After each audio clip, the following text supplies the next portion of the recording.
서로 화목하라. 바울 사도는 그가 개척했던 많은 교회에 편지를 보냈습니다. 그 바울 사도가 보냈던 편지들 중에 상당 부분이 우리가 읽고 있는 신약 성경에 포함이 되어 있습니다. 비슷한 패턴으로 편지를 기록합니다. 그런데 그 마지막 부분에는 항상 성도들이 교회에서 어떻게 신앙생활을 해야 되는지를 그 부분을 가르치는 것으로 편지를 마무리하고 있습니다. 우리가 함께 읽으신 데살로니가 전서도 예외가 아닙니다. 마지막 부분에 성도들이 성도 관계 속에서, 교회 안에서, 또 세상 속에서 어떻게 신앙생활을 해야 되고 어떻게 그리스도인으로 살아가야 되는 줄을 교훈하고 있습니다. 자, 우리 한번 읽으신 말씀 12절 말씀 한번 보겠습니다. 형제들아, 우리가 너희에게 구하노니 너희 가운데서 수고하고 주 안에서 너희를 다스리며 권하는 자들을 너희가 알고, 이어서 그들의 역사로 말미암아 사랑 안에서 가장 귀히 여기며 하면서 교회의 지도자들과 관계가 잘 이루어져야 됨을 교훈하고 있습니다. 데살로니가 교회는 지난 몇 주 전에 제가 말씀을 전했듯이 개척된 지 몇 달이 되지 않은 교회입니다. 오래됐다고 해봤자 6개월, 1년 안쪽 그 정도라고 생각하시면 될 것 같습니다. 세워진 지 얼마 안 된 짧은 그런 어린 교회죠, 어떻게 보면. 그럼에도 불구하고 지도자는 있어야 되는 것입니다. 그래서 바울 사도가 아마 그 데살로니가 교회 성도들 중에 장로로서 교회를 잘 지도할 만한 그런 지도자들을 아마 세웠던 것 같습니다.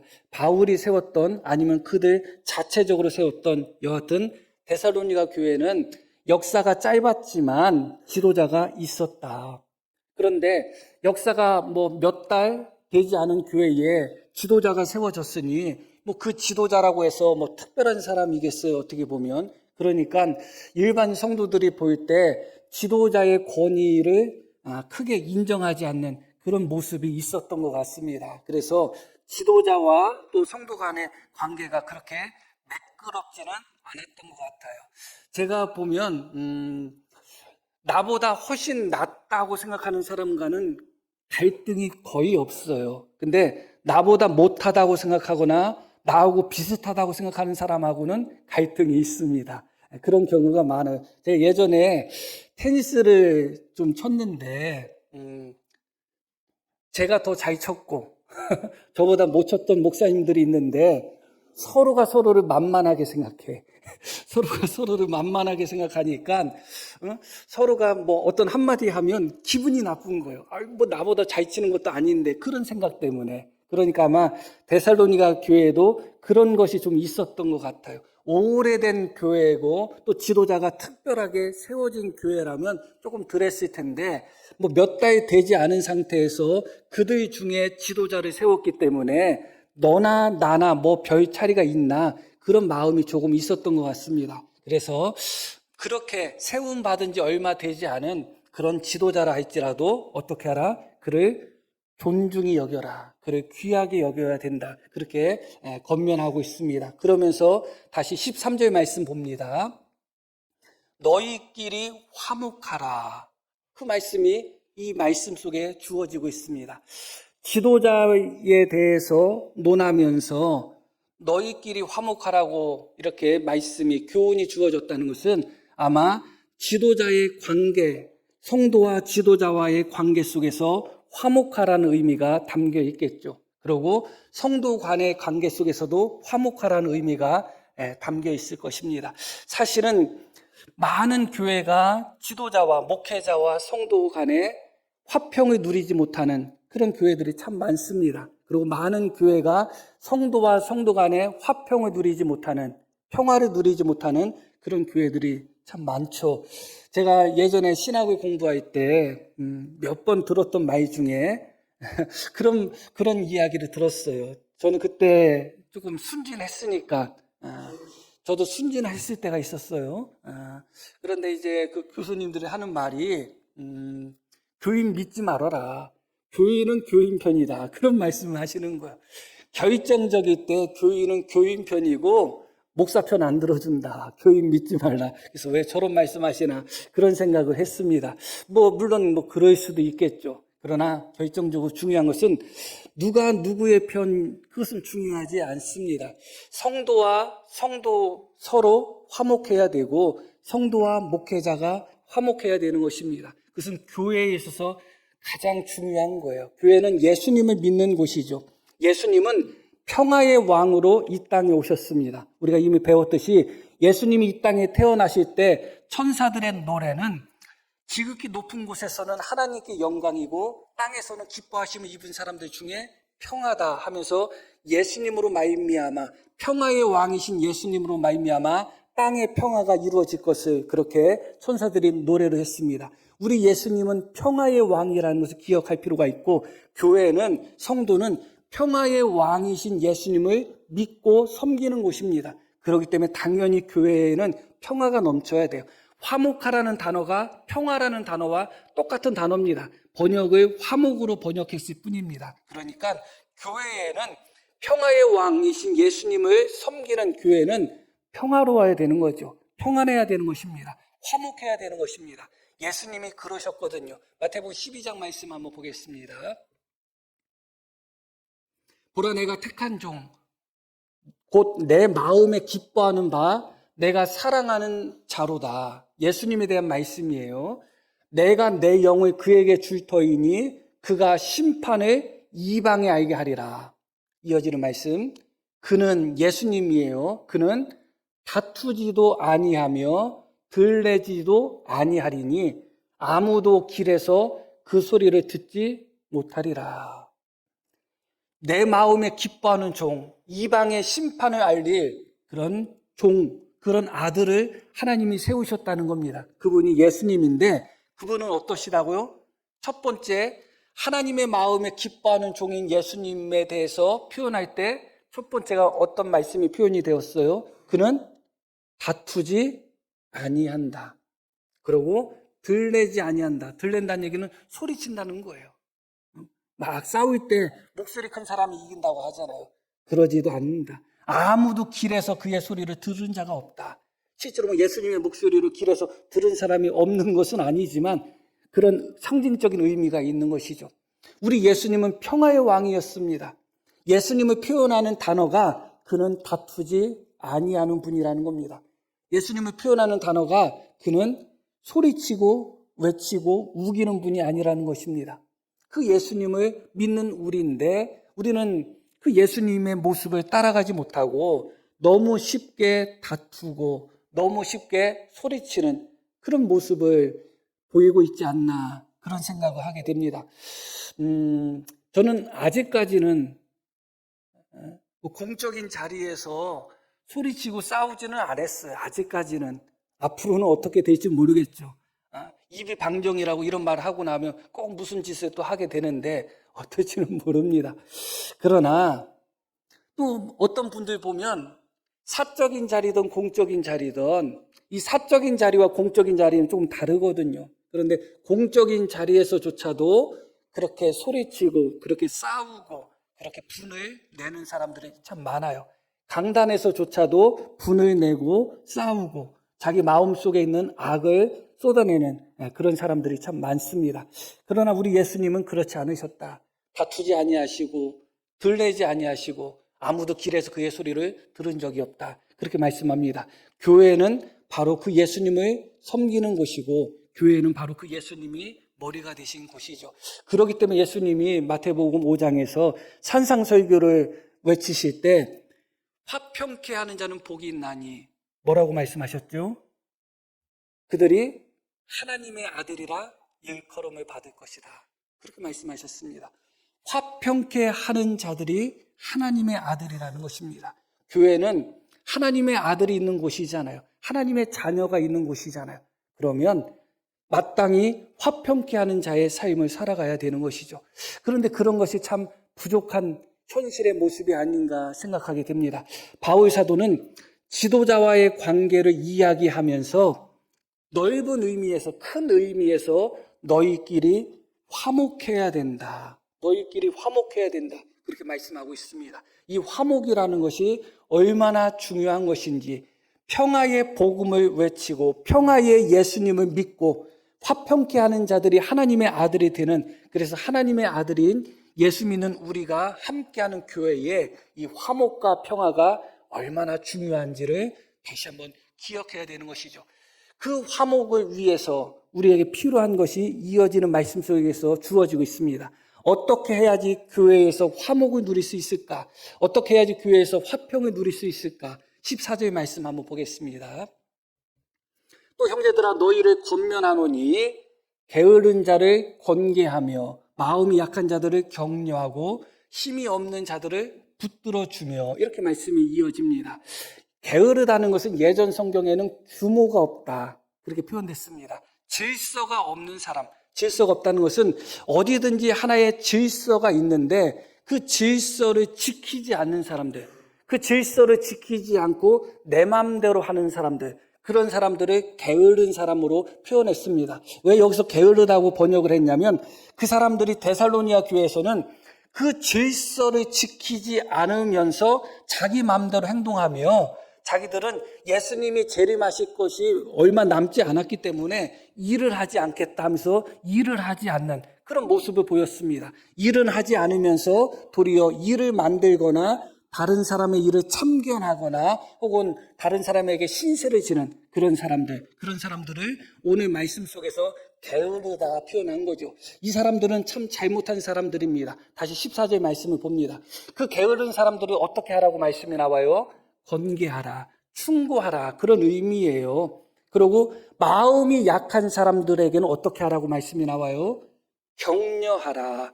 게을러서 일을 안 하는 사람도 있고, 마음이 약해서 소심해서 자신감이 없어서 일을 안 하는 사람도 있습니다. 겉으로 보기에는 똑같아 보이지만 똑같지 않죠. 그래서 마음이 약한 자는 어떻게 하라고요? 격려하라는 것입니다. 그리고 힘이 없는 자, 믿음의 힘이 없던, 육신의 힘이 없던, 어떤 스스로 서기 어려운 그렇게 연약한 사람, 그렇게 힘이 없는 사람들은 어떻게 하라고요? 붙들어줘라. 교회에서 평화를 누리기 위해서, 서로 화목하기 위해서 때로는 게으른 자들에게 충고해야 되고, 때로는 마음이 약한 자를 어떻게 하고 격려해야 되고, 때로는 힘이 없는 자들을 붙들어줘야 된다. 그런데 이게 바뀌니까 교회에서 화목을 못 누리는 거예요. 바뀐다는 것이 무엇이죠? 마음이 약한 자는 격려해야 되는데, 위로해야 되는데 그 사람에게 충고를 해봐요. 나는 잘한다고 하는 거야. 나는 그 사람을 위한다고 하는 행동인데 마음이 약하고 소심하고 또 두려워하는 사람에게 충고하게 된다면 그 사람이 어떻게 받아들이겠어요? 반대로 붙들어주고 격려하고 붙들어줘야 되는, 그렇게 연약한 사람에게 충고하거나 붙들어주진 않고 너도 할 수 있어, 하면 돼 하면서 격려만 한다면 어찌 그 관계가 화평의 관계를 누릴 수 있겠어요? 우리의 부족함이 그거예요. 충고할 사람에게 충고해야 되고, 격려할 사람에게 격려해야 되고, 위로할 사람에게 위로해야 되고, 붙들어줘야 될 사람에게 붙들어줘야 되는데 그걸만 내 맘대로 해버리는 거예요. 그래서 충고해야 될 사람한테 가서 붙들어주고 있고, 붙들어줄 사람한테는 가서 충고하고 막 또 채찍질하고 있고, 그러다 보니까 교회에 평화가 이루어지지 못하는 것이죠. 그렇기 때문에 지혜롭게 잘 분별을 해야 되는 것입니다. 그 사람이 나의 격려가 필요한 사람인지, 나의 충고가 필요한 사람인지, 아니면 내가 붙들어주는 그런 나의 도움이 필요한 사람인 줄을 잘 분별해서 거기에 적합하게 우리가 행동을 할 때 교회는 화목을 누리는 것입니다. 그런데 그것을 잘 분별하지 못하고, 특히 우리가 많이 범하는 실수 중에 하나가 무엇이냐? 충고죠. 그리고 격려입니다. 그것이 좋은 의미로서 나는 하지만 잘못되게 말씀드렸듯이 격려하고 위로하고 붙들어줄 사람에게 충고해버리고, 충고해야 될 사람들에게 오히려 격려해버리고, 그러다 보니까 교회가 혼란스러워질 수가 있는 것이죠. 그러나 본질적으로 또 궁극적으로 성도 간에 화목하기 위하여, 교회에서 평화를 누리기 위해서 더 중요한 것이 다시 14절 하반절에 나옵니다. 모든 사람에게 뭐라고 나와요? 오래 참으라. 그렇게 말씀이 나옵니다. 이게 너무너무 중요한 거예요. 사실 이 말씀은 목사인 저한테도 참 괴로운 말씀이고 저조차도 해결되지 않는 그런 말씀이에요. 모든 사람에게 오래 참으라. 게으른 자들을 향해서도 오래 참고 약한 자들을 향해서도 오래 참고 또 힘이 없는 자들을 향해서도 오래 참아야 돼요. 그들을 도와주기 위해서는 오래 참아야 됩니다. 그러나 그들뿐만 아니라 모든 사람에게 오래 참으라는 것이죠. 이 모든 사람의 대상이 중요합니다. 이 모든 사람은 예수님을 믿는 사람들뿐만 아니라 믿지 않는 사람까지도 다 포함이 되어 있어요. 믿지 않는 사람까지 다 포함이 되어 있다는 것은 무엇을 의미하는가? 데살로니가 교회는 데살로니가 사람들, 그 지역 사람들에게 아주 큰 박해를 받고 있는 교회예요. 많은 핍박을 받고 있는 교회입니다. 그런데 오래 참으라고 권면하면서 너희끼리 화목하라고 했던 바울 사도가 너희끼리 오래 참아라, 성도끼리 오래 참아라 하지 마요. 그렇게 말씀하지 않고 모든 사람에게 너희를 박해하는 사람, 너희를 핍박하는 사람을 향해서도 어떻게 하라? 오래 참으라고 이야기하고 있습니다. 이 오래 참는다는 것은 하나님의 속성이에요. 하나님이 모세에게 처음으로 보여주신 속성, 모세에게 내가 너에게 나타나겠다. 출애굽기에 보면 너에게 나타나겠다고 말씀하시고 모세에게 나타나셔서 하셨던 말씀이 뭐냐? 여호와라 여호와라, 자비하시고 노하기를 더디하시는 하나님이시다. 그렇게 주님이 당신을 선포하셨습니다. 하나님이 모세에게 첫 번째 선포하셨던 것이 바로 무엇이냐? 노하기를 더디하신다, 그겁니다. 오래 참는 것, 이게 하나님의 속성이에요. 그렇기 때문에 갈라디아서에 보면 성령의 열매가 나오죠. 성령의 열매, 성령님도 하나님이시잖아요.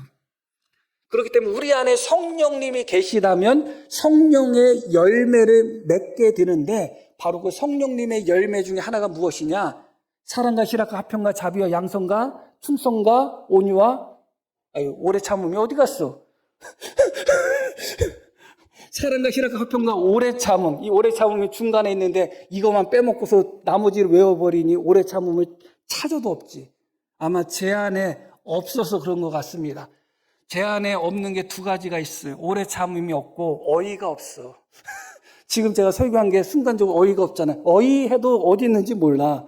오래 참음을 말씀하면서 성령의 열매를 이야기하면서 그 오래 참음만 제가 뺐네요. 오래 참음이 바로 성령의 열매입니다. 성령 하나님의 열매예요. 왜냐? 하나님의 속성이 오래 참으시는 분이에요.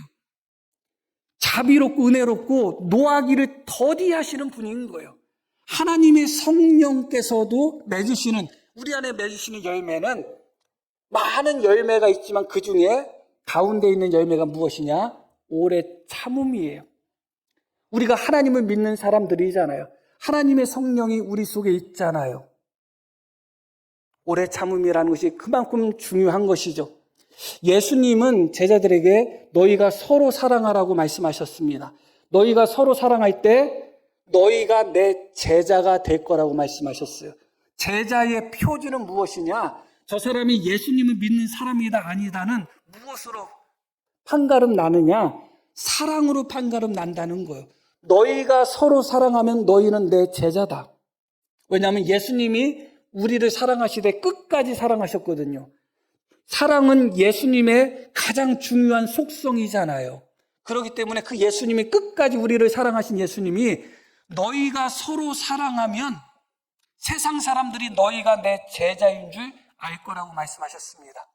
사랑은 중요한 속성이에요. 그런데 사랑이 무엇이냐? 수요일마다 고린도전서를 제가 강해를 합니다. 13장을 이제 강해하기 시작했습니다. 13장, 고린도전서 13장을 우리는 사랑장이라고 하죠. 사랑이 없으면 아무 소용이 없음을 바울 사도는 외칩니다. 그러면서 그러면 무엇이 사랑인 줄을 이야기하면서 고린도전서 13장 4절에 무엇이라고 이야기하냐? 첫 번째, 사랑은 오래 참고. 너무 놀라운 말씀이에요. 너희가 서로 사랑하라고 하셨을 때 그 주님이 말씀하셨던 그 사랑의 첫 번째 덕목이 뭐냐?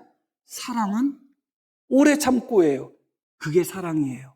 이어지는 말씀이 쭉 나오는데 사랑을 이야기하면서 바울 사도는 사랑은 오래 참고 온유하며 쭉 나아가면서 첫 번째 말한 것이 무엇이냐? 오래 참음이라는 거예요. 다시 말씀드리면 오래 참음이 없는 사람은 사랑이 없는 사람이에요. 내가 자식을 사랑한다? 자식을 향하여 오래 참고 견디고 기다리게 되어 있어요. 내가 누군가를 사랑한다? 그러면 그 사람을 향하여 오래 참습니다. 오래 참는다는 것은 용납한다는 거예요. 받아들인다는 거예요. 이해한다는 겁니다. 그리고 기다려준다는 겁니다. 그게 오래 참는 거예요. 내가 누구를 사랑한다고 하면서 불같이 싸우잖아요. 진짜 사랑이 아니에요. 진짜 사랑은 오래 참음이에요. 너희가 서로 사랑하면 너희가 내 제자인 줄 알 것이다. 그 이야기는 무슨 말씀이에요? 너희는 서로를 향해서 어떻게 해야 된다? 오래 참아줘야 된다는 겁니다. 많은 사람들이 참지 못하고 말을 하고 참지 못하고 행동으로 옮기는 경우가 참 많습니다. 인간관계 속에서 가장 중요한 것이 무엇이냐? 모든 사람을 향하여 어떻게 하라고요? 오래 참으라는 거예요. 오래 참지 않고 인간관계가 유지될 수 있는 관계는 없어요. 누구와의 관계가 화목하게 유지가 된다. 그 사람이 나를 향해서 참고 있기 때문에 그래요. 이해한 것이 있기 때문에 그래요. 그리고 나도 그 사람을 향하여 참아주는 것이 있으니까 사람 관계가 오랫동안 화목하게 유지가 되는 거예요. 내 마음에 100% 맞는 사람이 어디 있어요? 내 자신도 내 마음에 안 맞잖아요. 내 자신도 못마땅할 때가 많잖아요. 아무리 친한 친구도 못마땅할 때가 있고 자식도 못마땅할 때가 있고 부모도 못마땅할 때가 있어요. 그런데 사랑의 속성은 무엇이냐? 오래 참아주는 거예요. 오래 참기 때문에 그 관계가 유지되는 거예요. 참지 않고 속에서 올라올 때마다 그대로 뱉고 참지 않고 하고 싶은 말 그대로 하고 관계가 깨집니다. 표면적으로는 관계가 안 깨진 것처럼 보여도 그 상대방은 아이고 저 사람 너무 가까이 하면 안 될 사람이다. 이미 마음속에서 관계를 정리해버리는 거예요. 어떤 관계도 오래 참음 없이는 유지되거나 화목을 누릴 수 있는 관계는 없다. 부모 자식 간에도 부부 간에도 이것이 없이는 화목을 누릴 수 없다면 피 한 방울 섞이지 않은 남남인 우리가 서로 화목하기 위해서 얼마나 서로를 향해서 오래 참아야 되는지를 생각해 보셔야 돼요. 누가 하는 일이 마땅치 않을 때가 있어요. 성도가 볼 때 목사가 하는 일이 마땅치 않을 때가 있어요. 그럼 목사가 볼 때 성도님들이 하는 일이 다 마땅해 보일까요? 목사도 역시 그렇게 마땅치 않을 때가 있습니다. 그런데 그럴 때마다 내가 오래 참지 못하고 자꾸 지적하고 자꾸 말하고 싶을 때마다 무엇을 생각하셔야 되느냐? 그 사람은 어쩌면 나를 향해서 지금 참고 있다는 것을 생각하셔야 돼요. 그 사람은 나를 향하여 참고 있는데 나는 못 참아. 나는 못 참고 있는 거예요. 적은 의미에서의 관계나 큰 의미에서 사회나 어떤 조직이나 어떤 곳이든 모든 관계가 유지되는 것은 말하는 사람을 통해서 유지되는 것이 아니라 오래 참는 사람을 통해서 유지가 되는 거예요. 우리 성도님도 다 한마디씩 하고 싶지 않으셔요? 다 하고 싶은 말이 있어요. 그러면 교회가 어떻게 될까요? 더 좋아질 것 같아요? 천만의 말씀이에요. 더 좋아지지 않아요. 그렇기 때문에 너희는 서로 화목하라는 거예요. 붙들어줄 사람을 붙들어주고 위로할 사람을 위로하고 때로는 충고할 사람을 충고해야 되지만 가장 중요한 것이 무엇이냐? 서로 화목하기 위해서 어떻게 하라? 오래 참아야 된다. 하나님이 그렇게 오래 참으셨고 성령의 열매가 오래 참는 것이고 결정적으로 너희는 서로 사랑하라고 말씀하셨는데 바로 그 사랑의 가장 중요한 속성이 무엇이라? 바로 오래 참아주는 것. 오래 참아주는 것. 심지어 누구를 향해서까지 오래 참아야 되느냐? 자기를 핍박하는 사람, 자기를 박해하는 사람을 향해서까지 오래 참아야 돼요. 우리가 오래 참기 어려운 대상이 있어요. 어떤 대상이냐? 나를 향해서 오래 참지 않는 사람을 향해서는 나도 오래 안 참고 싶거든요. 툭 하면 나한테 뭐라고 하는 사람한테는 나도 똑같이 뭐라고 하고 싶어요. 그런데 이 말씀은 모든 사람을 향하여 오래 참으라는 것은 너를 향해서 오래 참지 않고 너를 향해서 때로는 핍박하고 너를 향해서 때로는 못살게 굴고 너를 향해서 때로는 싫은 소리를 하고 그렇게 너를 향해서 오래 참지 않는 그 대상까지도 어떻게 해야 된다? 오래 참아야 된다. 가정이든 사회든 특히 하나님의 교회는 연약한 자들도 많고 믿음이 적은 자들도 많고 또 모난 사람들도 많아요. 서로가 서로를 향해서 오래 참지 않으면 화목하지 않습니다. 만약에 어떤 성도님이 뻘떡 일어나서 왜 우리 교회는 화목하지 않느냐고 실제로 그런 분이 있었어요. 왜 화목하지 않느냐고 하면서 싸워. 화목해질까요? 화목해지지 않아요. 그래서 목사뿐만 아니라 또 한 사람의 인간으로서 저는 이런 갈등을 하루에도 12번도 더 할 때가 많아요. 내가 말하는 것이 더 유익인가? 참는 것이 더 유익인가? 아주 갈등이 심해요. 그것을 딱 결정하고 판단하기가 참 어려울 때가 참 많아요.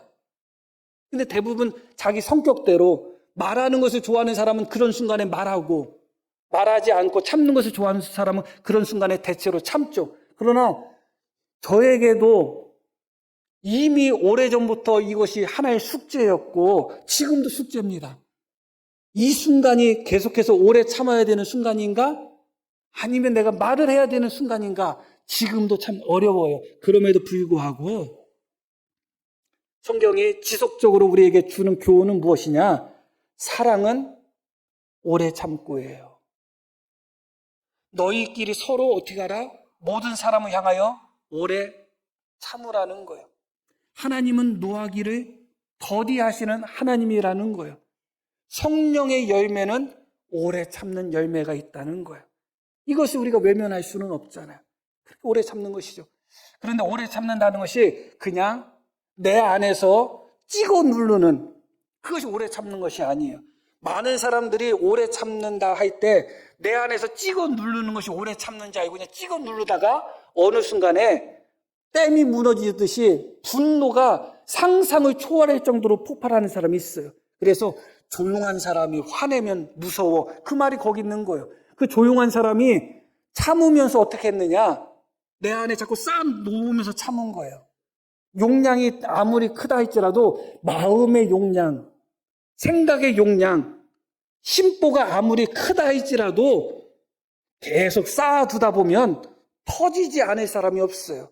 아무리 마음이 넓은 사람도 참는다고 하면서 계속 내 안에 쌓아두면 터져요. 터져서 나 혼자만 터질 때도 있고 그것이 다른 사람에게도 영향을 미칠 때도 있고 반드시 터집니다. 여기서 오래 참음이라는 것은 단지 쌓아두는 찍어 누르는 의미의 오래 참음이 아닙니다. 15절 말씀 봅니다.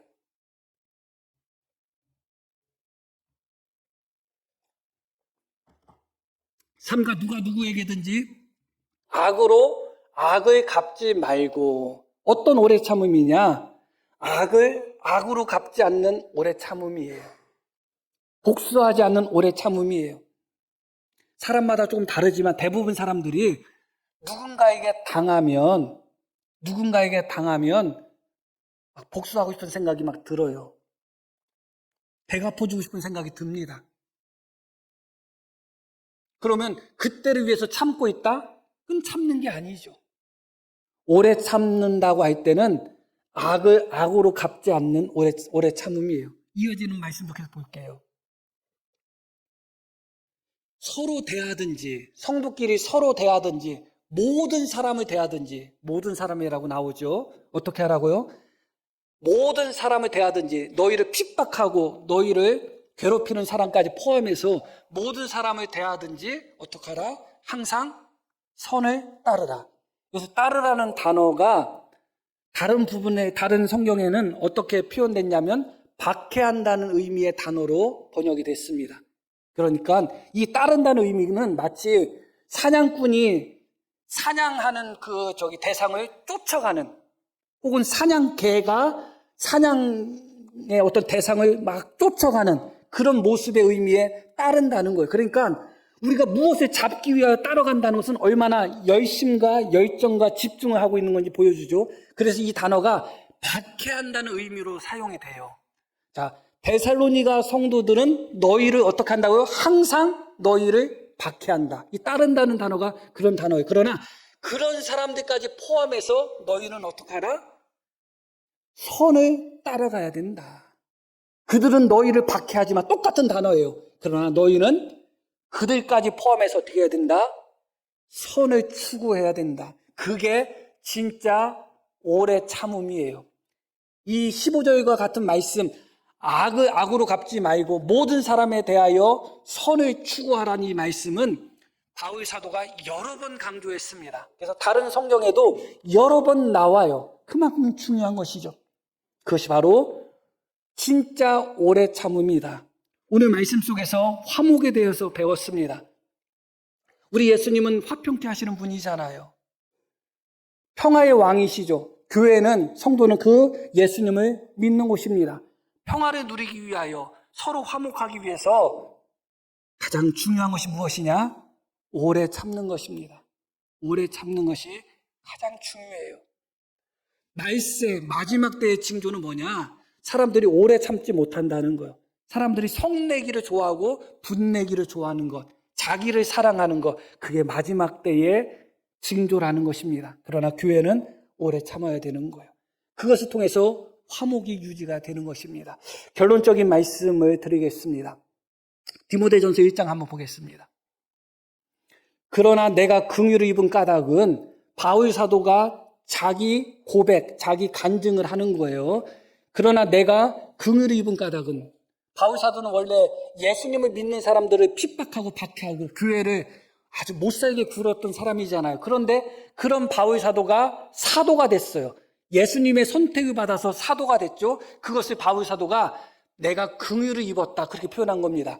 그러나 내가 핍박자고 포행자고 교회를 핍박하고 예수님을 핍박했던 내가 예수님께, 하나님께 긍휼을 입은 까닭은, 예수 그리스도께서 뭐라고 나와요? 내게 먼저 일체 오래 참으심을 보이셨다.